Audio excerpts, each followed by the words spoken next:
Everyone, my name is प्रिया और आज की क्लास में हम पढ़ने वाले हैं political and government control on media. तो चलिए स्टार्ट करते हैं। सबसे पहले हम बात करेंगे इंट्रोडक्शन की। मीडिया पर राजनीतिक और सरकार का नियंत्रण, मीडिया आउटलेट, सामग्री और प्रसार पर राजनीतिक संस्थाओं और सरकारों द्वारा लगाए गए प्रभाव, विनियमन और हेरफेर को संदर्भित करता है। इसमें नियंत्रण के विभिन्न रूप शामिल हैं, जैसे मीडिया आउटलेट का राज्य स्वामित्व, कानून और विनियमों का अधिनियम, सेंसरशिप, हेरफेर और प्रचार, वित्तीय दबाव, धमकी और पत्रकारों का उत्पीड़न। मीडिया स्वतंत्र अभिव्यक्ति के लिए एक मंच के रूप में कार्य करता है, सत्ता में बैठे लोगों को जवाबदेह बनाता है और सूचित सार्वजनिक प्रवचन की सुविधा देता है। उसके बाद हम बात करते हैं इसके इम्पोर्टेंट की। लोकतंत्र में मीडिया की स्वतंत्रता और स्वतंत्रता का महत्व। मीडिया की स्वतंत्रता एक कार्यशील लोकतंत्र के आवश्यक स्तंभ है। मीडिया स्वतंत्र पत्रकारों को प्रतिशोध के डर के बिना रिपोर्ट करने की अनुमति देती है, विविध दृष्टिकोणों को प्रोत्साहित करती है और जनता को सूचनाओं की एक विस्तृत श्रृंखला तक पहुंचाने में सक्षम बनाती है। स्वतंत्र मीडिया सरकारी शक्ति पर नियंत्रण, भ्रष्टाचार को उजागर करने और पारदर्शिता सुनिश्चित करने के रूप में कार्य करता है। यह सार्वजनिक बहसों को सुविधाजनक बनाने, नागरिकों को सूचित निर्णय लेने के लिए सशक्त बनाने और लोकतांत्रिक मूल्यों की रक्षा करने में महत्वपूर्ण भूमिका निभाता है। अब हम बात करेंगे इसके प्रभाव की। तो सबसे पहला प्रभाव जो पड़ता है वो राज्य का स्वामित्व। सरकारें सीधे मीडिया आउटलेट जैसे कि टेलीविज़न स्टेशन, रेडियो स्टेशन या समाचार पत्र का स्वामित्व कर सकती है।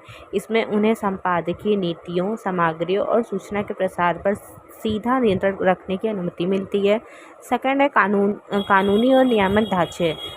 तो इसमें बात की गई है कि सरकारी मीडिया संगठनों को नियंत्रित या प्रतिबंधित करने वाले कानून और नियम बना सकती है। इन कानूनों में लाइसेंस आवश्यकताएं, सामग्री प्रतिबंध, मानहानि कानूनी या विदेशी स्वामित्व पर प्रतिबंध शामिल हो सकता है। इस तरह के नियमों का इस्तेमाल महत्वपूर्ण रिपोर्टिंग को दबाने और मीडिया स्वतंत्रता को सीमित करने के लिए किया जा सकता है। थर्ड है सेंसरशिप और सामग्री नियंत्रण।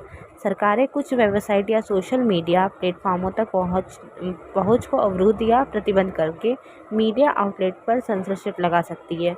वे पूर्व प्रकाशन सेंसरशिप भी नियोजित कर सकते हैं या संवेदनशील विषयों या महत्वपूर्ण रिपोर्टिंग को स्वयं सेंसर करने के लिए मीडिया संगठनों पर दबाव डाल सकते हैं। फोर्थ है हेरफेर और प्रचार। सरकार प्रचार प्रसार के माध्यम से या जनमत को आकार देने के लिए राज्य नियंत्रित मीडिया के उपयोग के माध्यम से मीडिया के व्याख्यानों में हेरफेर कर सकती है। इसमें पक्षपातपूर्ण रिपोर्टिंग, गलत सूचना या असहमति के स्वरों को दबाना शामिल हो सकता है। फिफ्थ है विज्ञापन और वित्तीय दबाव। सरकारें वित्तीय साधनों के माध्यम से मीडिया संगठनों पर प्रभाव डाल सकती है, जैसे कि विज्ञापन बजट को नियंत्रित करना, वित्तीय प्रोत्साहन देना या निर्भरता पैदा कर सकता है और स्व सेंसरशिप या पक्षपातपूर्ण रिपोर्टिंग की ओर ले जा सकता है। सिक्स है धमकी और उत्पीड़न। सरकार की आलोचना करने वाले पत्रकारों और मीडिया पेशेवरों को उत्पीड़न, धमकी, कारावास या हिंसा का सामना करना पड़ सकता है। इन युक्तियों का उद्देश्य भय का माहौल बनाना और स्वतंत्र रिपोर्टिंग को हतोत्साहित करना है। अब हम बात करेंगे political and government control of media के फॉर्म्स एंड इम्प्लीकेशंस की। तो फर्स्ट है हमारा सेंसरशिप। सरकारें कुछ सामग्री, दृष्टिकोण या सूचना को प्रतिबंधित या दबाकर सेंसरशिप लगा सकती है।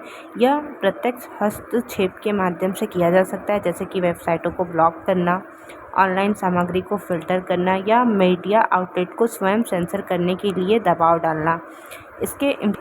इसके इम्प्लीकेशंस होते हैं सेंसरशिप अभिव्यक्ति की स्वतंत्रता को सीमित करती है, सूचना के मुक्त प्रवाह को बाधित करती है और विविध दृष्टिकोणों तक सार्वजनिक पहुंच को कमज़ोर करती है। यह पक्षपाती या अधूरी जानकारी के प्रसार, लोकतांत्रिक प्रक्रियाओं में बाधा डालने और आलोचनात्मक सोच को दबाने का कारण बन सकता है।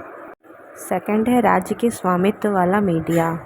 सरकारें सीधे मीडिया आउटलेट की स्थापना और नियंत्रण करती है, जैसे कि टेलीविज़न नेटवर्क, रेडियो स्टेशन या समाचार पत्र।